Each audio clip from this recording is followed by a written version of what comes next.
राजमाता जिजाऊबाई साहेब आणि स्वामी विवेकानंद यांना प्रथम वंदन करतो. व्यासपीठावरील सर्व मान्यवर आणि या कार्यक्रमासाठी आवर्जून उपस्थित राहिलेले आपण सर्वजण. विजयरावांच्याकडे ज्या वेळेला मी कोणत्या विषयावर बोलायचं आहे असं त्यांना मी विचारलं, त्यावेळेला त्यांनी मला सुचवलं की निरनिराळ्या सगळ्या ट्रस्ट, सोसायटी किंवा सेक्शन 8 खालची कंपनी यांना कोणत्या कायद्यानुसार कोणते कंप्लायन्सेस करावे लागतात याच्या संदर्भामध्ये तुम्ही काही ना काही सांगा. मला दिलेला वेळ 10 मिनिटाचा आहे आणि हे मी संपूर्ण दिवसभराचं सत्र घेत असतो, त्यामुळे माझी काय अडचण होत असेल आपल्याला कल्पना येईल. पण याच ठिकाणी मुद्दाम सांगून ठेवतो विजयराव, तुम्ही एक असा अख्खा दिवसभराचा कार्यक्रम करा. मी संपूर्ण दिवसभराचा विनामूल्य सत्र सगळ्यांच्यासाठी घेईन. संघाच्या माध्यमातून अनेक ठिकाणी असं घेतलेलं आहे, पण तरी सुद्धा आपण थोडीशी तोंड ओळख करून घेऊया. एका आकडेवारीमध्ये थोडासा बदल करू इच्छितो. कुणालजी आणि विजयजी या दोघांच्याही बोलण्यामध्ये CSR फंड्स हे 25,000 कोटी दरवर्षाला आहे असा उल्लेख आला. फक्त 1,000 कोटींनी तुम्ही कमी रक्कम सांगितली विजय. 26,000 कोटी दर वर्षाला आहे. दर वर्षाला 26,000 कोटी. मी CA झाल्यानंतर सुद्धा 26,000 कोटी कसे लिहायचे असं जर विचारलं तर किमान 4 वेळा मला ती शून्य मोजावी लागली. आपल्याला फक्त 1% जरी रक्कम त्यातली मिळाली तरी आपण केवढं काम करू शकतो या विषयीचा जरा अंदाज यावा म्हणून मी मुद्दामून ती रक्कम सांगितली. 260 कोटी जरी आपण सगळे मिळवू शकलो त्यातनं तरी सुद्धा केवढं मोठं काम उभं राहील. कारण आपल्या सगळ्यांच्या मध्ये काम करण्याची ऊर्जा आहे, मानसिकता आहे, काम काही ना काहीतरी समाजासाठी करावं असं वाटतं आणि ती सचोटी पण आहे. पण जायचं कसं त्या ठिकाणी हे माहिती नसल्यामुळं फक्त आपल्याला अडचण येते. आपण अशा स्वरूपाची चर्चासत्र आयोजित करूया आणि त्यातनं पुढे जाऊया. आवर्जून एक उल्लेख मी या ठिकाणी करू इच्छितो. माननीय बाबाराव भिडे हे महाराष्ट्र प्रांताचे अनेक वर्ष प्रांत संघचालक म्हणून काम पाहत होते. अत्यंत निष्णात वकील होते आणि संघाच्या संसदांच्या समोर ज्या वेळेला असे पैसे मिळवायचे एखाद्या संस्थेसाठी असा ज्या वेळेला ते विषय मांडायचे त्यावेळेला ते एक उदाहरण सातत्याने सांगायचे, एक वाक्य सातत्याने सांगायचे, पैशाचं तर सोडाच पण पावती देण्यासाठी वापरतो त्या कार्बनचं सुद्धा काळं आपल्या हाताला लागणार नाही याची काळजी घ्या. मला असं वाटतं की आपण सगळेजण ही अशी काळजी घेणारेच आहोत, पण तरी सुद्धा सरकार दरबारामध्ये जर का अशी काळजी आम्ही घेतलेली आहे हे जर सिद्ध आपल्याला करता आलं नाही तर बऱ्याच गोष्टींची पंचायत होते. आणि हे करण्यासाठी काही महत्वाच्या गोष्टी असतात. खरोखरीच आपण वेळच्या वेळी रिटर्न भरतो का हो? वेळच्या वेळी ऑडिट करून घेतो का हो? ऑडिट इन्कम टॅक्स साठी लागतं का नाही लागतं हा वेगळा विषय, पण आपण समाजासमोर जर जाणार असू तर आमचे अकाउंट्स हे ऑडिटेड पाहिजेत का नको? आणि म्हणून त्यासाठी सुद्धा जर का आपण काही मुद्दामून हेतुपुरस्सर असे ऑडिटेड अकाउंट जर केले आणि वेळच्या वेळेला जर का आपण कार्यवाही केली तर बऱ्याच गोष्टी या आपण सरकार दरबारी सुद्धा आमच्या कुठल्याही हाताला कुठलंही काळं लागलेलं नाही हे सिद्ध करून देऊ शकतो. आणि म्हणून ते सिद्ध करून देण्यासाठी काही मोजक्या गोष्टींचा उल्लेख करतो आणि थांबतो, कारण 10 मिनिटाचा वेळ मला माहिती आहे, घड्याळ आहे माझ्यासमोर. आपण हिशोब ठेवत असताना अनेक वेळेला असं होतं की संस्थात्मक हिशोब ठेवत असताना जी बिलं आपण घेतोय ही बिलं काही काही वेळा आपण तो GST वाचावा म्हणून कच्ची बिलं घ्यायच्या प्रयत्नात जातो. माझी अशी आपल्या सगळ्यांना आग्रहाची विनंती आहे, GST समजा 18% असेल तर 100 रुपयावर 18% म्हणजे 118 रुपयाला ते बिल पडतं. आणि म्हणून आपण म्हणतो कशाला संस्थेचे पैसे वाचतील ना, आपण 100चं कच्चं बिल घेऊया. कृपा करून अजिबात तसं करू नका. 18 रुपये जास्त मिळवण्यासाठी कष्ट करा. आणि त्यातनं कारण आपण सरकार दरबारामध्ये अशी कच्ची बिलं जर का दिलेली असतील तर अडचणीत आपण येणार असतो. आणि त्यामुळे खूप वेळा असं होतं की ऑडिटच्या वेळेला संदर्भामध्ये काही बघायला लागल्यानंतर असं लक्षात येतं की बरीच कच्ची बिलं घेतलेली आहेत. आणि मग विचारल्यानंतर होतं, अहो तुम्हाला माहिती नाही का रिक्षावाला कुठं बिल देतो? अरे हो, पण रिक्षाचं बिल असतं किती एकूण व्यवहारामध्ये?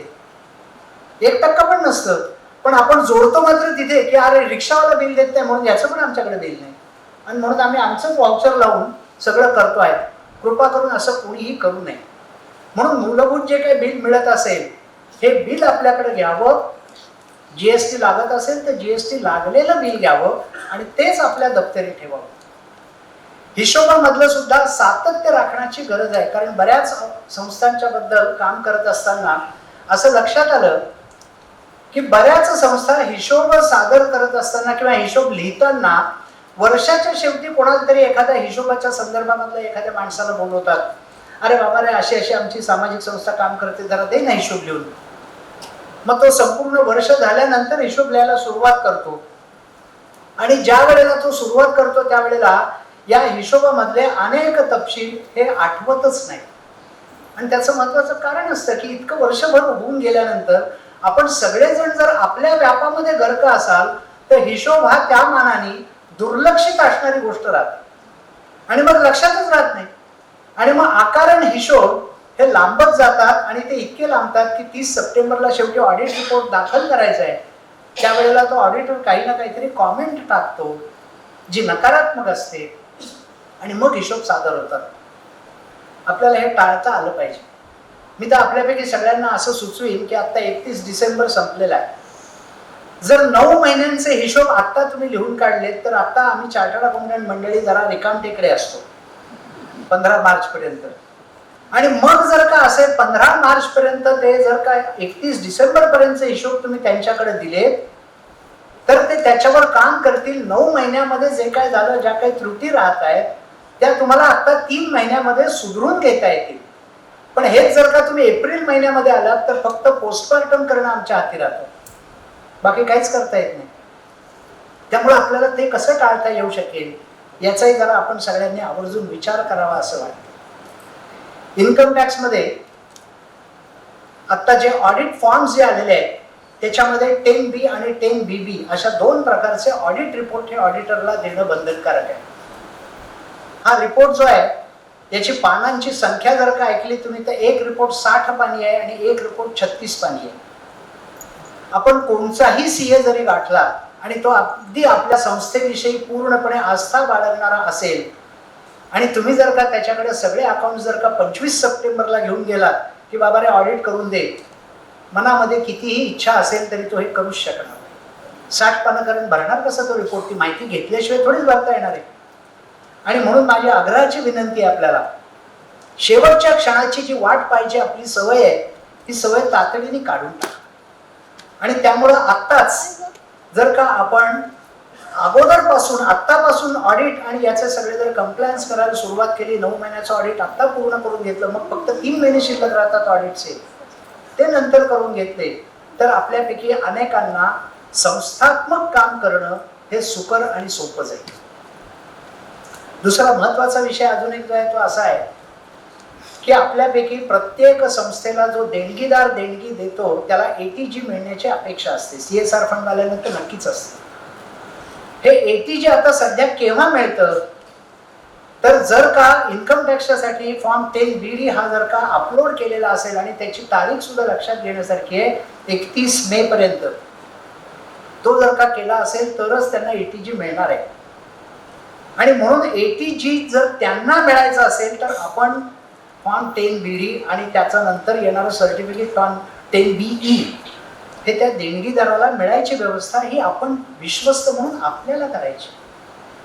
आणि अशी जर व्यवस्था आपण केली तरच तो फायदा त्याला एटीजीचा मिळणार आणि तरच तो पुढची देणगी आपल्याला देऊ शकणार. नाहीतर तो कशाला देईल त्याला जर का फायदाच जर त्याचा मिळाला नसेल तर. त्यामुळे याच्याही बाबतीतली काळजी ही आपल्याला घ्यायला पाहिजे. अजून एक महत्वाचा बदल सांगतो आणि थांबतो. इन्कम टॅक्सच्या ज्या सवलती आहेत या सवलती अशा पद्धतीच्या आहेत की त्या जर का याचा पूर्णपणे आपण लाभ करून घेतला सेक्शन 11, 12, 13 हे इन्कम टॅक्स जे आहेत त्याचा, तर आपला संपूर्ण ट्रस्ट या ट्रस्टच्या आणि आपल्या आयुष्यात एकदाही 1 रुपया आपण टॅक्स भरणार नाही असं करता येऊ शकतं आणि हे कायदेशीर बोलतोय मी, बेकायदेशीर काहीच नाही त्यात. पण हे वेळच्या वेळी केलं तर आहे. आणि याचं पहिली अट अशी आहे की त्याच्यासाठी आपला 12A चं रजिस्ट्रेशन इन्कम टॅक्सचं असणं अत्यावश्यक आहे. 12A चं अगोदरचं रजिस्ट्रेशन जर झालेलं असेल, पूर्वीच्या काळचं रजिस्ट्रेशन हे परमनंट होतं की जोपर्यंत CIT हा ते रद्द करत नाही, कमिशनर ऑफ इन्कम टॅक्स रद्द करत नाही तोपर्यंत आहे. पण आता नव्या नियमाप्रमाणे ते 3 वर्ष किंवा 5 वर्षासाठीच आहे. आणि जर का त्याचं रिन्युअल करायचं असेल, नूतनीकरण हे जर तुमचं 5 वर्षाचं आहे, म्हणजे समजा 31 मार्च 28 ते जर संपतंय, तर त्याच्या 6 महिने अगोदर म्हणजे 30 सप्टेंबर 27च्या अगोदर तुम्ही जर का रिन्युअलसाठी ऑनलाईन ऍप्लिकेशन भरला असेल तरच ते रिन्यू होईल.